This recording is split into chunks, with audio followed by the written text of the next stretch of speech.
Some of them have never left the 5 boroughs. Yeah. Some have never been on a plane or never been on a boat besides the ferry in the city.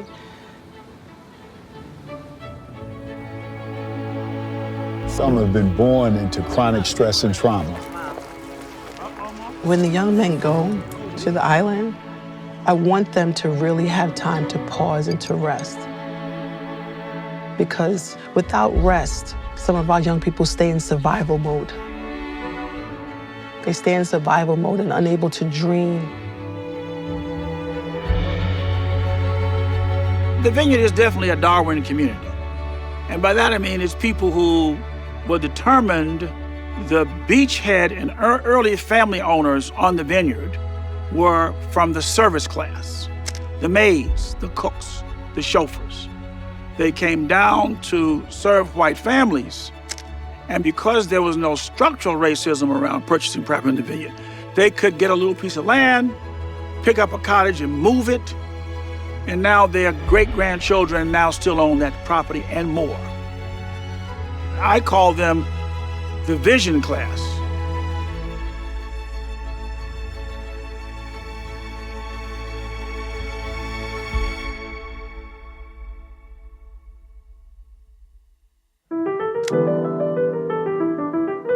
Finding a way out of no way is an expression that has often been used in the African American community to provide hope and at the same time imbue confidence in being able to attack the challenges ahead. For fun and relaxation, thousands journey here each summer from all over the country. So there's opportunity and there's drive. There's Darwin, there's vision. It takes that combination to do the things that you see on the Vineyard.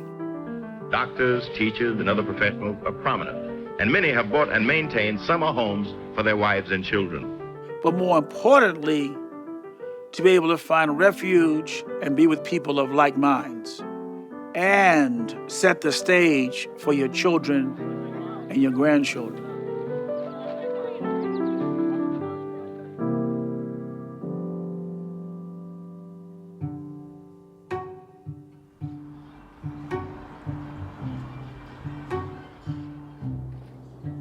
My name is Dr. Crystal Bonds, and I am the president and CEO of Changing Norms. Jamaica is actually a place where we say, South Side, we outside. This is my house. Actually, this is currently is the 3rd iteration of the house, but this was the 2nd iteration. This was the front, it was Cape, that was the back, and I expanded because I wanted to stay in my community. My parents were a part of the vision class. They grew up on farms where you had to pick cotton to go sell it to the market, to buy fabric, to make a dress in order to go out. I mean, they were raised and born and raised on a farm. And they both had grit and they both worked very hard and they saved enough money to put a down payment to buy this home. And they raised all of us here, all 7 of us, including cousins. In this country, property is power. That means if I can buy a home anywhere I can buy property, everything else comes with that. Schools, public services, libraries, fire departments, street cleanings, all the things that one expects from home ownership. But it's particularly important for African American families because you're rooted, you're immovable, because at that point, you get all the rights and benefits and protections that anybody who has property will receive. It's race neutral. You can't take my property without compensation. I'm rooted. That's where I live. That's where my family lives. So no matter where everyone goes, no matter where they live, this is the homestead. This is a place of history. Not only I want this house to have been passed to me, to my children, and to my children's children. Oh. Toast. Yes. Toast too. The family. 2 families, right. That was your favorite. We used to use orange juice back then, and so was the family, but. That's funny. I never left New York. I've gone away to college in different places, but I've always come back to Jamaica, Queens. I've lived here, I've raised my children, and now I work here. That continuity is intentional. Jamaica, Queens, it's the neighborhood that shaped my earliest memories and some of my deepest challenges, but ultimately my life's purpose. It was Curtis, then Bernadette, then Glenn, then Bernice, then Jeffrey, then Kevin, then Crystal. And there's my mama. I'm the youngest of 7. I have 4 brothers and 2 sisters. Our parents lived in the same home, married for 60 years. In the 1980s, we grew up, we went to high school. And then the crack era came. And it did not just decimate my neighborhood, but my family. So 3 out of my 4 brothers succumbed to a life of crime and drugs. And they never, ever lacked the intellectual prowess. It was access and opportunity. So Changing Norms started as this philosophy, an active vision. It's about access and exposure. And we're asking young men to change the internalized norm that success is unachievable. Changing Norms is not about rescuing kids. It's about revealing them to themselves.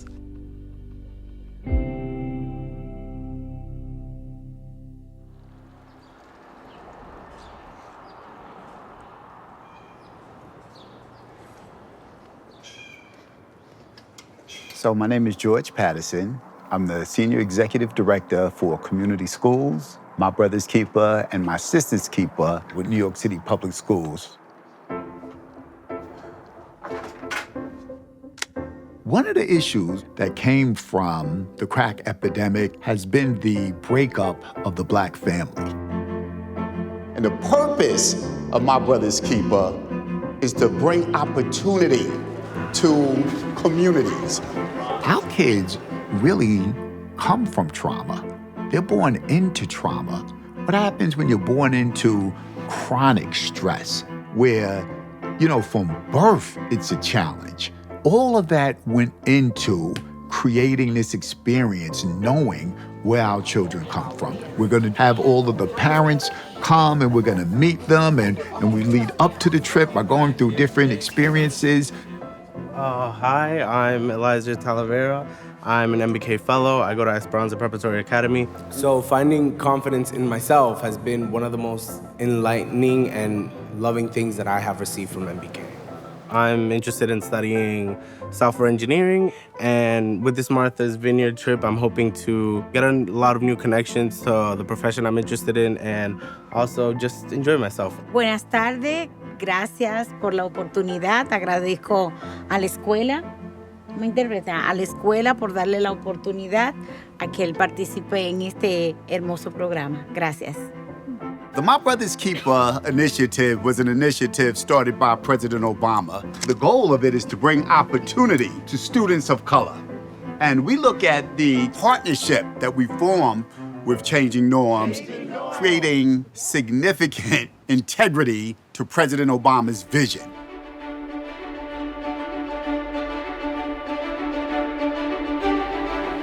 Martha's Vineyard is a sacred place. It's a place of refuge, a place of rest, a place where people can just be. I kind of call it a cocoon in a sense. Not when I get on the vineyard. When I get on the boat, everything lifts off. Changing Norms has a STEM camp. We thought that Martha's Vineyard was the best place for our young men to experience STEM activities, and they've been through a host of them. Feels good to be close to nature. We've been doing a lot of things that are related to the engineering and STEM, and it feels good to be out on Martha's Vineyard. When I told my friends I was coming to Martha's Vineyard, they were asking me, what is that? And then they looked at pictures, and I hadn't even looked at pictures. They were like, have you seen this place? They want to learn hands-on. They want to get up and move around. They want to build. They want to create. They want to design. Being here is made me wonder, what else about this country do I not know? What else do I want to explore? Having this experience makes me want to, explore more and look for things that I don't even know that I'm looking for. They've been through gleaning on farms. It's actually pretty fun. Dredging in the middle of the ocean. They've been on the ferry, blowing the horn and doing tours. It's a gift to me to be in this space with like-minded young men who are wanting to be great when they get older. They went on the African American History Trail. And the main story I want you to know about is that it's about African American achievement.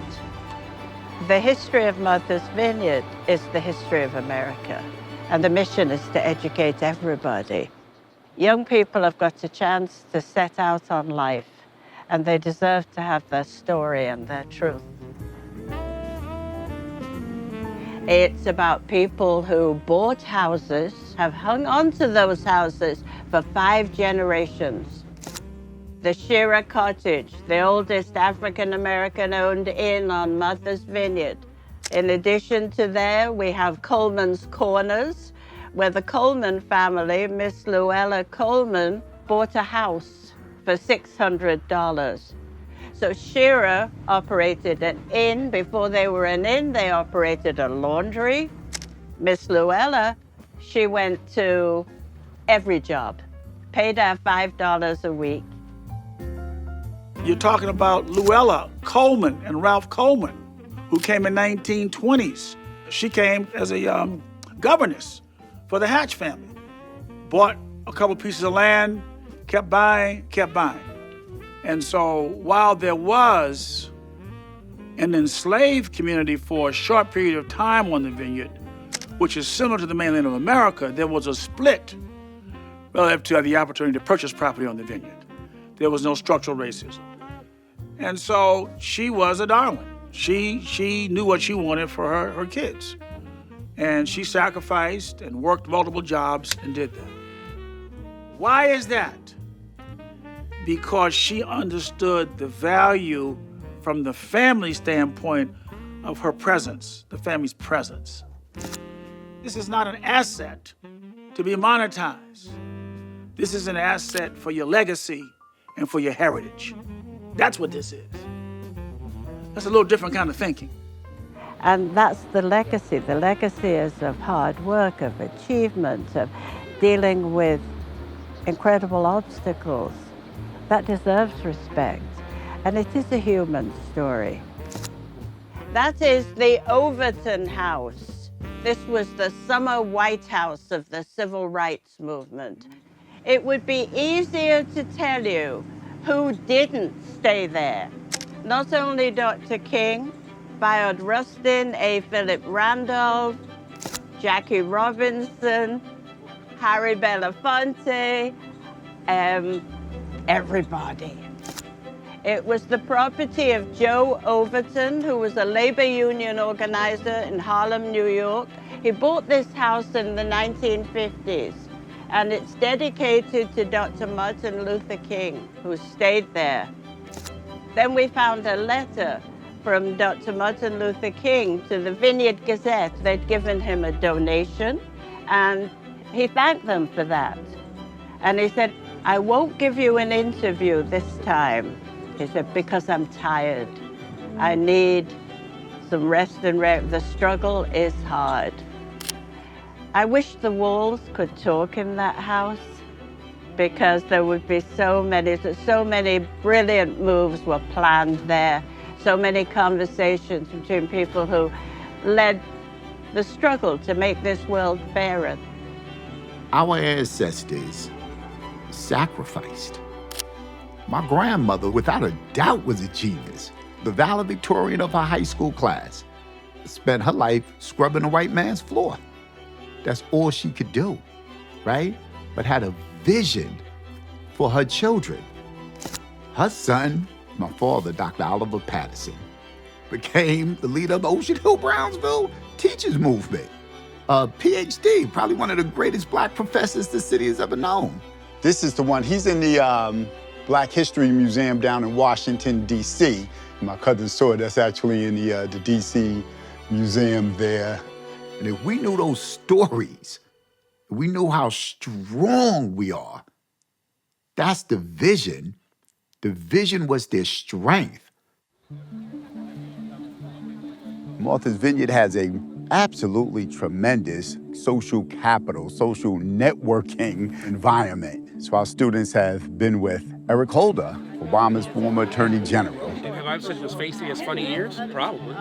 We're buddies, we're friends. He's a good guy, you know. Ben Crump, they got to meet him. Well, you can do anything you want, George. Remember that. No matter what they say, you the best we got to offer the world. And then, Mark Muriel, the president of the National Urban League. Tell me your perspective on the world today, your neighborhood, the nation, the state of affairs. We ended up getting an interview with Broderick Johnson at the Martha's Vineyard Museum. He was one of the members of Obama's cabinet when President Obama obviously was the president. We all know about the Trayvon Martin case that led to the creation of MBK. Yeah. But I wanted to know what other factors led to the MBK initiative besides that. MBK was started about 8 days after I joined the White House. So a lot of preparation had gone into it, but President Obama, as I was coming in, asked me if I would also serve as the chair of this task force.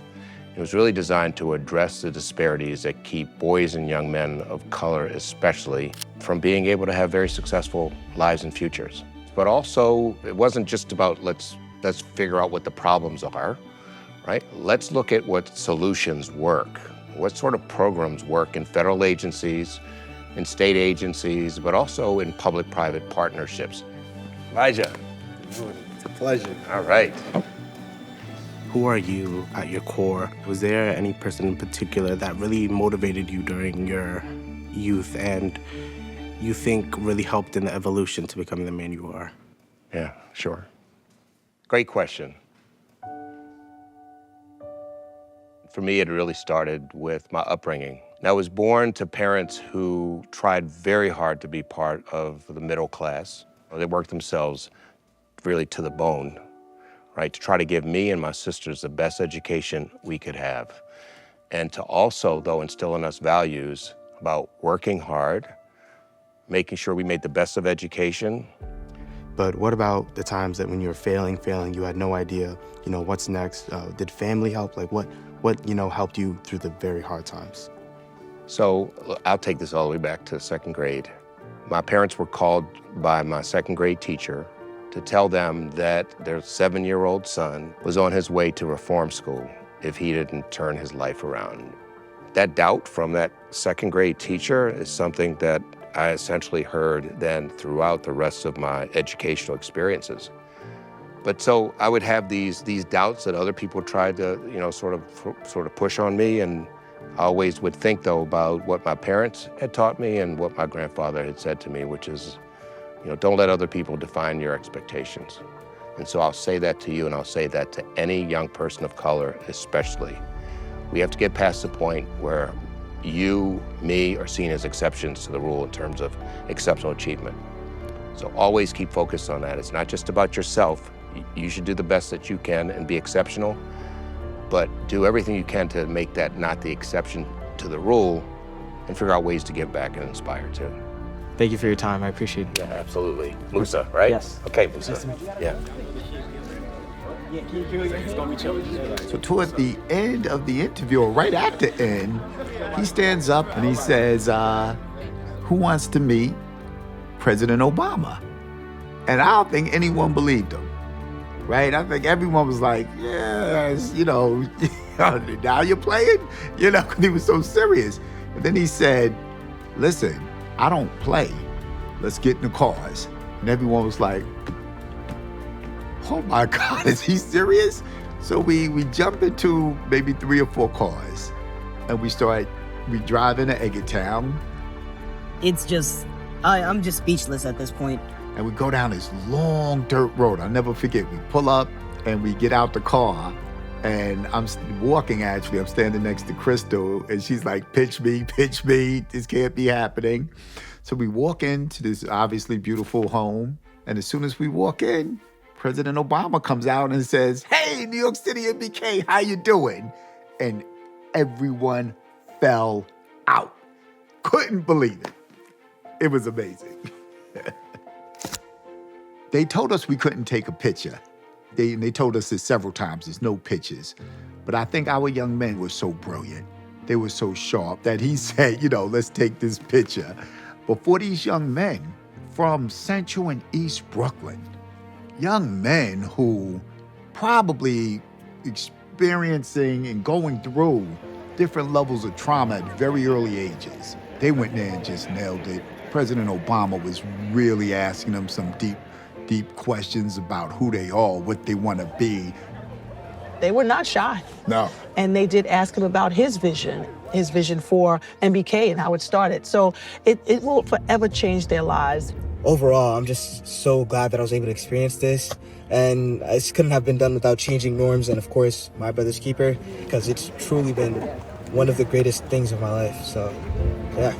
Every time I look into the eyes of these young men, I think about the possibilities of what could be. It's like, once they see it, they can't unsee it. And then my why, and I think about, like my brothers, they had the brilliance, but they didn't have the bridge. And these young people have both. What can these young men not do now? Right? Like, what can they not do? Everywhere they went, they were treated like stars. You want design. You want to design your lives.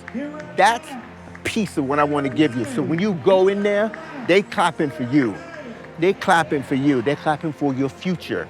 Chapter of My Brother's Keeper. These young brothers, y'all think that now they represent the future. But that's what you have to offer the Lord. You almost tell yourself, you know what, I could do anything.